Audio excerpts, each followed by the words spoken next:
Hello students, welcome to all of you students. आज के lecture पे हम लोग डिस्कस करेंगे इलेक्ट्रिक डायपोल्स के न्यूमेरिकल को।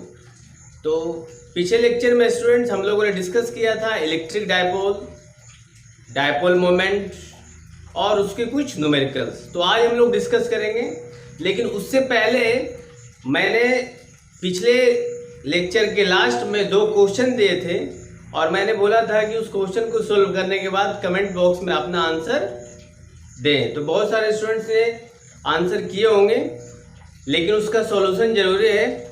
देख लीजिए वो कौन से क्वेश्चन थे जो आपके स्क्रीन पे दिख रहा। चलिए, देखा होगा आप लोगों ने। चलिए हम लोग देखते हैं। देखिए फर्स्ट क्वेश्चन जो आपके स्क्रीन पे दिख रहा वो उसमें क्या दिख रहा है, गिवन क्या है, कह रहा है कि पहला चार्ज है 5 मिली कूलम का और दूसरा -5 मिली कूलम का, और दोनों के बीच का डिस्टेंस कितना है, 0.2 मिलीमीटर है। अब ध्यान दीजिए, वहां दिया हुआ कूलम मीटर में और यहाँ दिया है मिलीमीटर, है ना। तो सबसे पहले इसको तो मीटर में कन्वर्ट कीजिए, ठीक है। निकालना है दोनों एक केस में, क्या निकालना है, electric dipole. Find electric dipole, electric dipole इस केस के लिए भी और सेकेंड क्वेश्चन के लिए भी। तो स्टूडेंट्स, डायपोल का फॉर्मूला मैंने क्या बताया था पिछले क्लास में। डायपोल जब भी निकालना है तो डायपोल को इससे डिनोट करते हैं, और डायपोल बराबर होता है charge into distance between 2 charge. दोनों कितना डिस्टेंस पे है। चलिए, चार्ज का मैग्नीट्यूड तो ऑलवेज इक्वल होता है, लेकिन अपोजिट इन साइन होता है, ठीक है। तो चार्ज का मैग्नीट्यूड हम लोग क्या रख लेते हैं, यहाँ क्या है 5 मिली कूलम। तो मिली कूलम को आप 1 मिली कूलम को कूलम में बदलना है, कितना हो जाएगा 1 × 10⁻³ कूलम। तो यहाँ कितना है 5 है, तो 5 को हम कितना बदल देंगे, -3 कूलम हो गया। 5 × 10⁻³ कूलम हो गया। अच्छा ठीक है, यहाँ देखिए डिस्टेंस, तो डिस्टेंस कितना दिया है 0.2 मिलीमीटर, यहाँ डिस्टेंस दिया। अब इसको कितना मीटर में कन्वर्ट करोगे तो ये क्या हो जाएगा 0.2 × 10⁻³ मीटर हो गया। अब देखिए, आप जानते हैं डायपोल का यूनिट कितना होता है, डायपोल का यूनिट होता है कूलम मीटर। तो ठीक है, ये तो चार्ज आ गया कूलम में, ये तो आ गया 5 × 10⁻³ कूलम इंटू इतना। अब देखिए तो 5 × 0.2 कितना हो गया, 5 × 0.2 1 हो गया, और इधर 10⁻³ और 10⁻³ कितना हो गया 10⁻⁻6। तो ऑप्शन में मिला लीजिए 10⁻⁻6 कूलम मीटर है या कि नहीं। Option A is the right answer होगा। मिला लीजिए, आप देख लीजिए ऑप्शन में।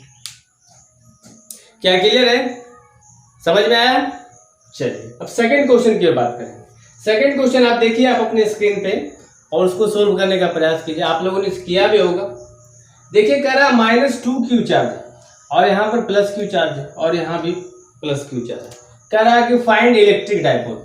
इस केस में भी क्या फाइंड करना है, फाइंड इलेक्ट्रिक डायपोल। क्वेश्चन यही है, इलेक्ट्रिक डायपोल। अब देखिए तो सबसे पहले क्वेश्चन आपने लिख लिया होगा। अब इसको हम फॉर्मुलेट करते हैं। ये -2q है ना, इसको हम लोग ऐसा कर देते हैं, -2q है, हम लोग इसको ब्रेक कर देते हैं -q में और -q। क्लियर है, कोई दिक्कत नहीं। अब देखिए तो डायपोल बनने के लिए क्या कंडीशन है कि 2 चार्ज होना चाहिए, मैग्नीट्यूड में इक्वल और साइन में अपोजिट। तो देखिए तो यहाँ साइन -q है और यहाँ +q। तो ठीक है, एक डायपोल इसके साथ बन जाएगा और एक डायपोल इसके साथ बन जाएगा। तो ठीक है, इस डायपोल जो बनेगा, इसका डायपोल का डायरेक्शन किधर होगा, तो डायपोल मोमेंट का डायरेक्शन कितना होता है, माइनस नेगेटिव चार्ज से पॉजिटिव चार्ज की। ठीक है, नेगेटिव चार्ज से पॉजिटिव चार्ज की। और इस डायपोल का जो यूनिट होगा, ये डायरेक्शन होगा, ये नेगेटिव से पॉजिटिव। इस डायपोल का जो वैल्यू होगा उसको हम लोग P1 मान लेते हैं। अच्छा, डायपोल बराबर कितना होता है, चार्ज इंटू डिस्टेंस। तो डिस्टेंस दिया हुआ है a मीटर और चार्ज का value q into distance a, तो q इंटू a। चलिए P1 बराबर हम लोग q इंटू a कर लेते हैं। अब यहाँ इस डायपोल के लिए देखिए तो इस डायपोल को हम लोग P2 मान लेते हैं। P2 बराबर कितना हो गया, चार्ज का वैल्यू q और डिस्टेंस कितना है, a भी a ही है, तो q इंटू a हो गया। लेकिन हम लोग को तो नेट डायपोल निकालना है। तो नेट डायपोल कैसे निकलेगा इस सिस्टम का, है ना, कह रहा find electric dipole of the system. तो आप देखिए एक है ऐसे और दूसरा है इधर ऐसे, और दोनों के बीच का एंगल दिया हुआ 120 डिग्री,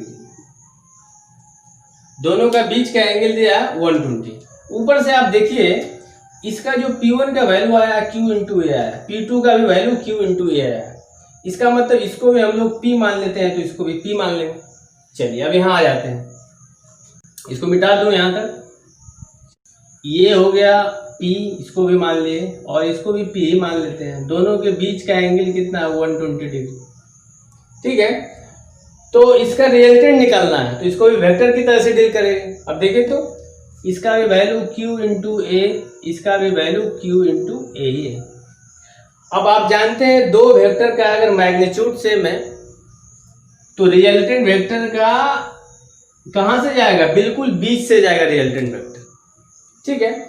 और रिजल्टेंट वेक्टर आप कैसे निकालोगे, यहाँ रिजल्टेंट डायपोल निकालना है, तो रिजल्टेंट वेक्टर कैसे निकलता है, अगर दो वेक्टर दिया हुआ मान लीजिए ए है और ए बी है, तो रिजल्टेंट यहाँ कैसे निकलेगा, रिजल्टेंट निकलता under root A square plus B square plus 2ab cos theta. यहाँ थीटा का वैल्यू 120 है, तो यहाँ ए के जगह पर मान लीजिए P ले लिए, तो P a स्क्वायर, B के जगह पर P है तो P square plus 2ab into cos theta, और थीटा का वैल्यू 120 डिग्री है। सारा वेक्टर का है, अब खत्म है, बस वेक्टर है यहाँ पर। अब देख लीजिए इसको सोल्व कर लीजिए, P का स्क्वायर प्लस P का स्क्वायर 2P स्क्वायर, यहाँ वैल्यू हो गया 2P स्क्वायर 2P स्क्वायर। अब cos 120 का वैल्यू कितना होता है, तो cos 120 का वैल्यू -1/2 होता है, ठीक। अब देखिए तो 2 से 2 यहाँ कैंसिल, तो बचा कितना 2P स्क्वायर, और यही और ये यहाँ जाके कितना हो गया plus into minus P square, 2P square minus P square कितना बचेगा P स्क्वायर बचेगा, अंडर रूट P स्क्वायर बचेगा। अब यहाँ से बाहर निकले तो निकल के कितना आया P आया, ठीक है। मीन्स रिजल्टेंट जो डायपोल होगा उसका भी वैल्यू कितना होगा P होगा, और P का वैल्यू आया कितना Q इंटू ए आया, Q इंटू, तो यही आंसर होगा। मीन्स रिजल्टेंट डायपोल का वैल्यू आया Q इंटू ए, यही आंसर होगा। क्या क्लियर है, यही तो फाइंड आउट करना, क्या क्लियर है, इसको नोट डाउन कीजिए, हम लोग अगले क्वेश्चन की ओर बढ़ते हैं।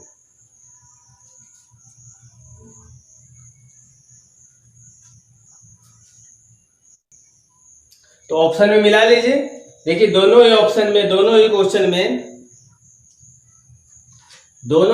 में क्वेश्चन 1 में भी ऑप्शन ए ही आंसर है, और क्वेश्चन सेकंड जो है इसमें भी ए ही ऑप्शन आंसर है, Q इंटू ए, ऑप्शन मिला लीजिए। चलिए हम लोग आगे बढ़ते हैं। तो स्टूडेंट्स अब हम लोग कुछ और क्वेश्चन पे बात करते हैं। जैसे एक बहुत इंपॉर्टेंट क्वेश्चन पूछता है हमेशा सीबीएसई बोर्ड के या +2 के बोर्ड के एग्जाम में, कि बोल देगा कि एक इक्विलेटरल ट्रायंगल है, मान लीजिए यहाँ पर +q चार्ज है, यहाँ पर भी +q चार्ज है, और यहाँ पर -2q चार्ज है ना। बोलेगा find electric dipole. Electric dipole कहने का मतलब है नेट डायपोल फाइंड कीजिए। इलेक्ट्रिक डायपोल कहने का मतलब है नेट डायपोल फाइंड कीजिए through the system. Find electric dipole of the system of charge.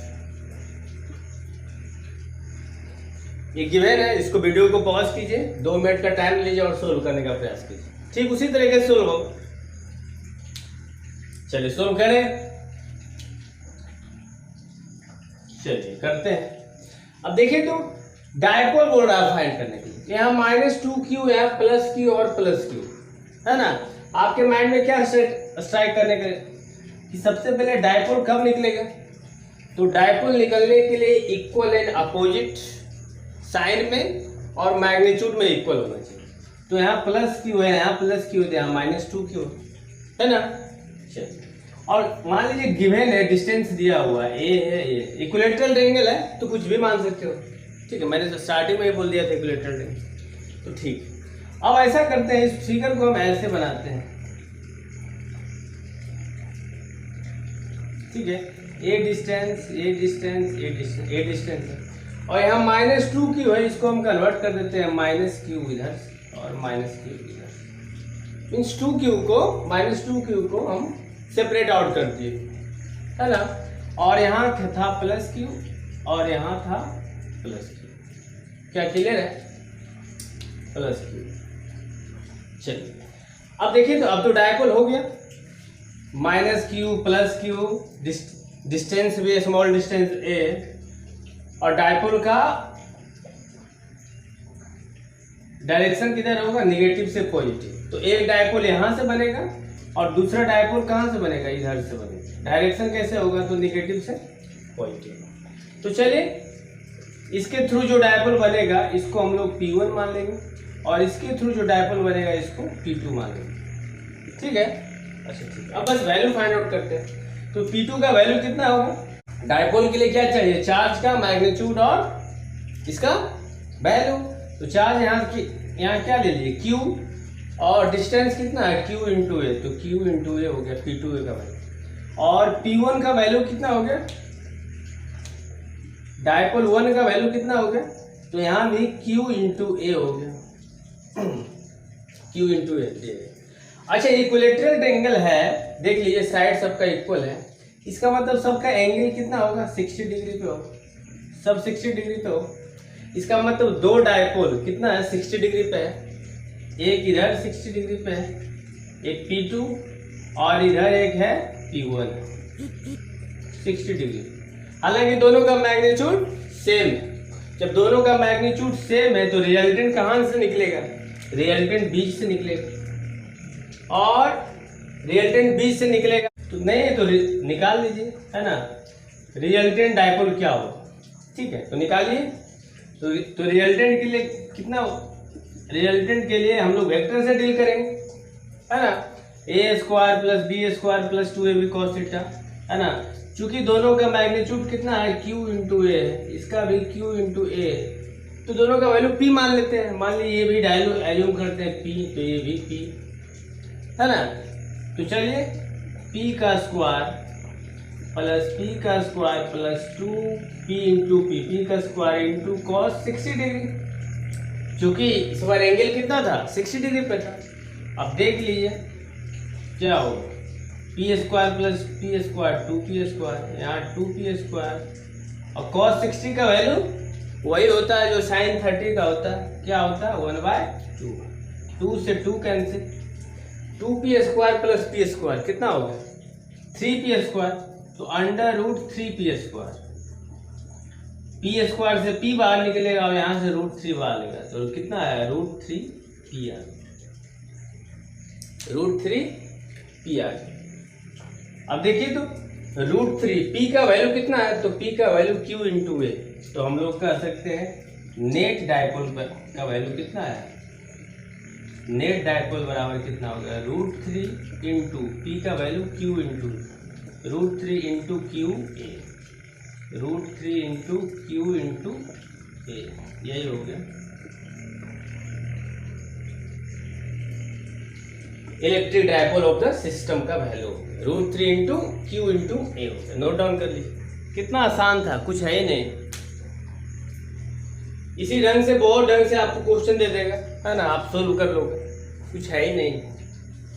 कभी दे देगा, मानिए स्क्वायर के फॉर्म में दे दे, है ना, अब बोलेगा कि डायपोल ऑफ द सिस्टम निकालिए, तब भी आप निकाल लोगे। चलिए, तो दोस्तों हम लोग इस क्वेश्चन को देखते हैं। सबसे पहले वीडियो को पॉज कीजिए और सोल्व करने का प्रयास कीजिए। चलिए, आप लोगों ने सोल्व किया होगा, मैं करूं, चलिए शुरू करता हूं। देखिए, कह रहा है कि फाइंड इलेक्ट्रिक डायपोल, जो डायपोल है तो स्वाभाविक है, दो चार्ज होगा इक्वल और अपोजिट का। कह रहा है चार्ज ऑफ 10 माइक्रोकूलम, पहला है 10 माइक्रोकूलम और दूसरा -10 माइक्रोकूलम, और दोनों रखा हुआ कितना डिस्टेंस पे, R kept at a separation of 10 centimetre, 10 centimetre charge पे रखा हुआ। अब देखो ऑप्शन, देखो ऑप्शन कितना है, कूलम इंटू मीटर में, कूलम इंटू मीटर में, तो स्वाभाविक है यहाँ सेंटीमीटर है, इसका मतलब चार्ज को मीटर में कन्वर्ट करना होगा, है ना। कहने का मतलब है एक चार्ज यहाँ पर 10 माइक्रो कूलम है यहाँ पर, और दूसरा -10 माइक्रो कूलम चार्ज यहाँ पर है, और दोनों के बीच का सेपरेशन है 10 सेंटीमीटर, यही तो कह रहा, ठीक है। तो डायपोल का फॉर्मूला, तो डायपोल निकालने का फॉर्मूला कितना होता है, डायपोल निकालने के लिए होता है Q into charge into distance, यही ना, डिस्टेंस। अच्छा ठीक है, Q का वैल्यू कितना दिया है, तो देखो Q का वैल्यू दिया है 10 माइक्रो कूलम, तो Q बराबर हम लिख लेंगे 10 माइक्रो, और माइक्रो कूलम को माइक्रो कूलम को कूलम में बदलना है, तो आप जानते हैं 1 माइक्रो कूलम बराबर कितना कूलम, 10⁻⁻6 कूलम, तो 10 माइक्रो कूलम बराबर 10 इंटू 10⁻⁻6 कूलम। अच्छा ठीक, अब हमको डिस्टेंस का वैल्यू मान लो 10 सेंटीमीटर है ना, डिस्टेंस r से डिनोट कर दीजिए, तो मान लीजिए r बराबर कितना दिया है 10 सेंटीमीटर, तो इसको यहीं पर मीटर में कन्वर्ट कर लेते हैं, क्योंकि ऑप्शन में मीटर में दिया हुआ, बहुत लोग यही गलती करते हैं, तो ऑप्शन नहीं मिलता, आप मार दोगे दूसरा 10 और 10⁻⁻², अब सेंटीमीटर किसमें बदल गया, मीटर में बदल गया, 10/100, 100 को ऊपर ले जाओगे 10⁻⁻² होगा। चलिए अब निकाल दीजिए, डायपोल बराबर कितना हो गया, Q into R, Q into R, ठीक। तो आइए Q का वैल्यू कितना, 10 इंटू 10⁻⁻6, R का वैल्यू कितना 10 इंटू 10⁻⁻², बस सोल्व कर दीजिए दोनों को, 10 का स्क्वायर है ना, 10 का स्क्वायर होते ही ये कैंसिल हो जाएगा, इधर 10 का स्क्वायर हुआ और उधर 10⁻⁻² होगा, तो यहाँ कैंसिल हो गया, बचा कितना 10⁻⁻6। ध्यान दीजिए स्टूडेंट, अगर आप यहाँ पर ये आप मीटर में नहीं कन्वर्ट करते है ना, तो आपका नन ऑफ दी जाता, लेकिन ऑप्शन है कितना 10⁻⁻6 कूलम मीटर हो गया, ऑप्शन आया ये बी नंबर। तो सारी चीज़ों को ध्यान देना होता है, डिस्टेंस कितना है, यूनिट होता है coulomb into metre, CGS unit रहता है तो है ना, स्टैंडर्ड कूलम इंटू सेंटीमीटर होता है, तब हम लोग भले नहीं चेंज करते हैं, नहीं तो कूलम और मीटर में दिया है तो हम लोग चेंज करेंगे, ठीक है। तो स्टूडेंट यही था, और भी हम इसके बहुत सारे न्यूमेरिकल पे बात करेंगे, लेकिन जैसे जैसे इलेक्ट्रिक डायपोल बढ़ेगा, अभी इलेक्ट्रिक डायपोल का 3-4 और वीडियो आएगा, तो हम लोग नेक्स्ट क्लास में डिस्कस करेंगे electric dipole at axial position. तो हम लोग नेक्स्ट क्लास में डिस्कस करेंगे electric field due to dipole at axial position. तो ठीक है, थैंक यू।